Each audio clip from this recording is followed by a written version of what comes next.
Baptiste Traigny, j'ai 37 ans, donc je suis niortais, j'habite sur Niort, mais en fait je suis originaire de Charente. J'ai 2 enfants et depuis l'année dernière un troisième que je suis en train de porter, qui me prend beaucoup de temps, qui s'appelle Créateur de Forêt. Et Créateur de Forêt, c'est une entreprise qui a pour objectif de créer des forêts, comme son nom l'indique, plus généralement des zones de biodiversité dans nos communes, pour répondre à 2 objectifs. Créer des écosystèmes favorables à la préservation de la biodiversité et 2, reconnecter les gens à la nature. Je suis né à la campagne, dans un village en Charente, dans les vignes. Mon enfance, c'était aller à la pêche aux anguilles, j'allais ramasser les champignons, je ramassais des tritons dans les lavoirs. J'étais très rural, j'adore cette enfance un peu à la Tom Sawyer. J'adore ça, c'était pour moi, j'adorais ça. Et puis j'ai eu un parcours plutôt très classique, on va dire, très théorique. Je fais des études dans la gestion d'entreprise, donc je suis passé par Poitiers, puis j'ai bifurqué en Angleterre où j'ai fait une licence de gestion d'entreprise et je suis arrivé à Niort grâce aux études, je dis grâce parce que je suis très content d'y être, dans le cadre d'un master en gestion commerciale des PME. Et puis progressivement ma carrière est devenue aussi plutôt classique, on va dire, théorique. J'ai été agent immobilier pendant 6 ans sur Niort et j'ai ensuite bifurqué vers la Maïf, qui est une entreprise extraordinaire, donc j'y suis resté 7 ans. Elle m'a fait beaucoup grandir, j'ai appris beaucoup de choses. J'étais dans la gestion de patrimoine, je gérais 2 équipes, une équipe de conseillers financiers, une équipe de plutôt back-office, donc service, c'était du placement financier, c'était de la réglementation. Et je vois que le temps passe, je voyais que le temps passait, donc l'année dernière j'avais 36 ans, ça faisait déjà 13 ans que je travaillais, je me disais mais le temps passe vite, et j'étais en train de me dire que j'ai beaucoup d'idées que je ne mets pas en place. Je vois que les choses évoluent, on a de plus en plus cette conscience environnementale, on voit que notre monde évolue et je me dis mais qu'est-ce que je fais moi à mon niveau pour faire quelque chose? Et j'avais pas envie de me réveiller en me disant, par exemple dans 15 ans, en me disant mais en fait je ne l'ai pas fait. C'est-à-dire que je suis conscient de ce problème-là et qu'est-ce que je fais moi à mon niveau, à mon petit niveau pour essayer d'améliorer les choses. Et donc moi ma réponse c'était de partir en bon terme, mais de partir pour créer quelque chose, pour créer cette entreprise qui s'appelle Créateur de Forêt. Et en fait, le sens de tout ça, c'est que pour moi, il y a des chiffres qui me font tourner la tête. On parle, il y a beaucoup de choses qu'on ne voit pas, qui est en train de disparaître, et c'est cette notion de biodiversité qui m'est très chère. Il y a des chiffres pour moi, qui sont terrifiants. Quand je vois qu'en 30 ans, donc moi j'ai 37 ans, qu'en 30 ans, on a perdu 70% de la biomasse de nos insectes volants. Concrètement, les abeilles, les papillons, il y en a 70% de moins qu'il y a 30 ans. En 30 ans, nous, on est en train, en 30 ans, de faire disparaître ces petites choses qui sont indispensables à notre survie. On fait partie de cet écosystème-là, il y a des choses qui ne se voient pas, qui sont en train de partir. À côté de ça, je suis fan de la nature, je suis passionné par les arbres et le monde de la forêt. Et la forêt, en France, ça va très bien. On a l'impression que ça va très bien. On est un pays très boisé. 30% de notre territoire en France, c'est la forêt. Et donc ça, c'est magnifique. On est un pays qui gère vraiment magnifiquement ses forêts, qui gère très bien ses forêts. Ceci dit, il y a des choses qui m'interpellent quand même. Il y a des chiffres qui me font dire attention, il faut faire aussi quelque chose, peut-être travailler la forêt de manière différente. Sans critiquer, hein, je suis le premier à consommer tout ce qui est le bois. Je n'ai rien du tout contre la filière bois qui est indispensable, qui crée des emplois. Je préfère vraiment acheter quelque chose en bois que quelque chose en plastique qui vient de Chine. Donc c'est pas du tout le. Mais il y a des chiffres qui m'interpellent sur la forêt. Tu as 96% des forêts françaises qui contiennent moins de 6 essences d'arbres. Et ça, en fait, c'est pas de la diversité, c'est de l'homogénéité, c'est pas de la biodiversité. 18%, c'est des chiffres, après j'arrête avec les chiffres parce que c'est pas forcément agréable d'entendre des chiffres, mais 18% de nos forêts sont considérées comme en état favorable pour la biodiversité. Ça veut dire que 18% c'est très faible.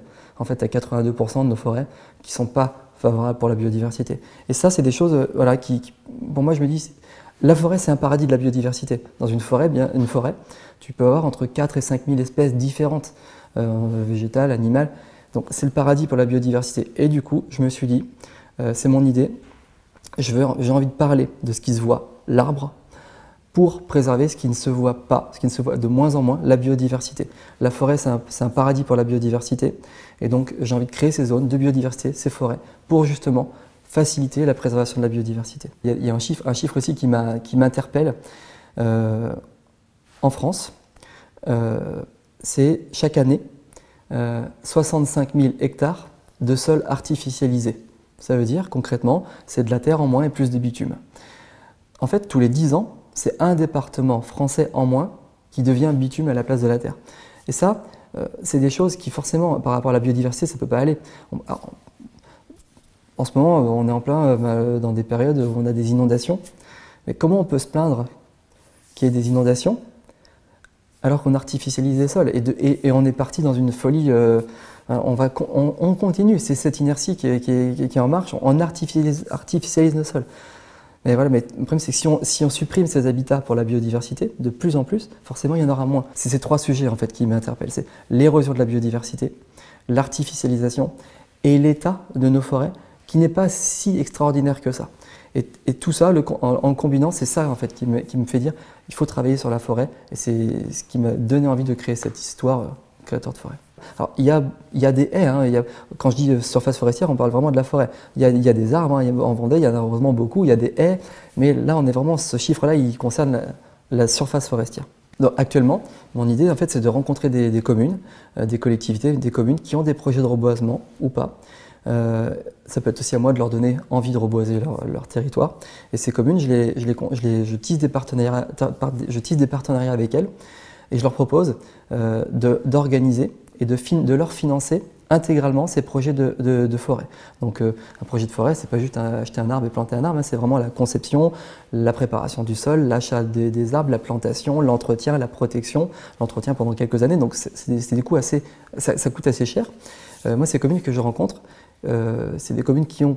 En fait, toutes les communes en France ont des terrains qui ne sont pas forcément utilisés. Donc je cherche des communes qui ont des terrains, des friches non utilisées. Si possible, c'est important pour moi, pas des friches agricoles, pas des terrains agricoles. Je n'ai pas du tout envie d'aller prendre un terrain d'un agriculteur.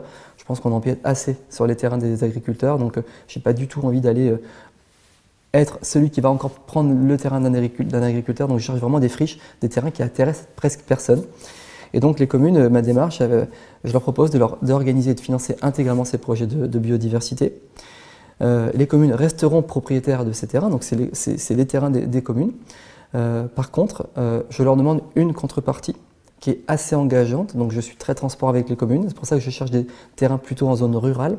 La contrepartie que je demande à ces communes, c'est de s'engager avec moi sur ces projets de biodiversité. Et en fait, la manière dont je travaille, c'est qu'on bloque juridiquement la destination de ces terrains de manière à ce qu'elles restent uniquement et durablement, donc ça peut durer très longtemps, vouées à la préservation de la biodiversité. Concrètement, ces terrains, dans 50 ans, on ne pourra pas, par exemple, aller couper ces arbres parce qu'en fait, on va estimer que finalement, ce chêne qu'on a planté qu'à 50 ans, il pourrait, s'il est coupé, nous rapporter 500 ou 1000 euros. On ne pourra pas le faire.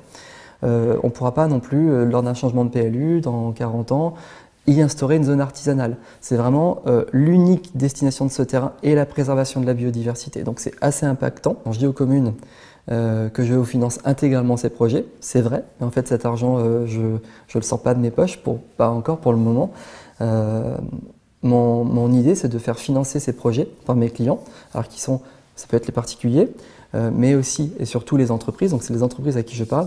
C'est ces entreprises en fait qui de plus en plus vont vers l'écologie parce que de plus en plus les entreprises se rendent compte qu'au-delà de notre activité, on a une responsabilité environnementale. C'est des entreprises qui veulent aller sur le terrain de l'écologie. Alors il y a aussi un terme, moi il y a un terme que j'aime pas. Parfois on va dire à certaines entreprises, parce qu'elles se mettent à faire de l'écologie, qu'elles font du greenwashing. En fait, le greenwashing, littéralement, c'est laver son image par l'écologie.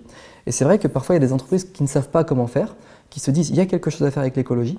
Elles se disent même en termes très business, nos clients de plus en plus mangent bio, votent écolo, oui, il y a quelque chose à faire avec l'écologie. Donc les entreprises, elles se mettent dans ce terrain-là, mais elles ne savent pas comment s'y prendre. Et parfois, on les critique. Et c'est vrai qu'aussi, parfois, il y a des actions qui semblent un peu plus marketing que concrètes.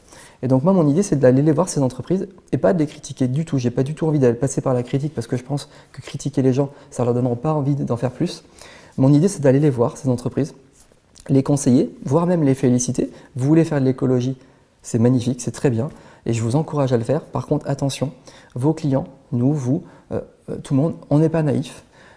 Si vous voulez faire de l'écologie, faites-en vraiment. De plus en plus, ça va être réglementé. Si vous voulez dire que vous êtes une entreprise vertueuse qui a un impact positif, il faudra vraiment le prouver. Et pour ça, moi, ces entreprises, par exemple, une entreprise, là on est en Vendée, une entreprise vendéenne, je trouve que ça aura vraiment du sens.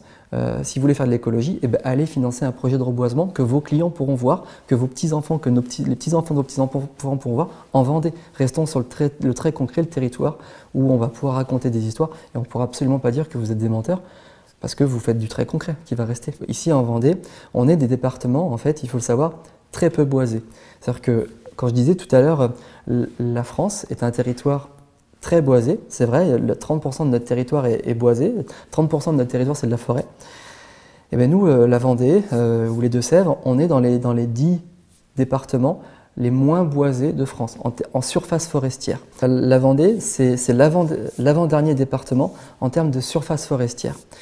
Et moi, c'est important de venir en Vendée parce que je pense qu'il y a beaucoup d'histoires à raconter, il y a beaucoup de belles choses à recréer, créer ces zones de forêt. Je trouve que ça a vraiment du sens ici, en Vendée, mais pour amener cette surface forestière. Aujourd'hui, si je m'adresse à la communauté et au réseau de Demain Vendée, c'est pour raconter cette histoire et pour en effet créer une sorte de réseau.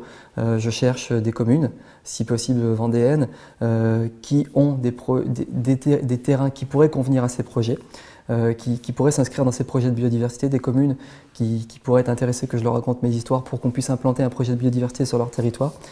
Je cherche aussi des contacts avec des entreprises qui voudront participer avec moi au projet, mettre leur nom sur ces projets de forêt. J'espère que cette passion pour la nature, je vais peut-être vous la rendre contagieuse.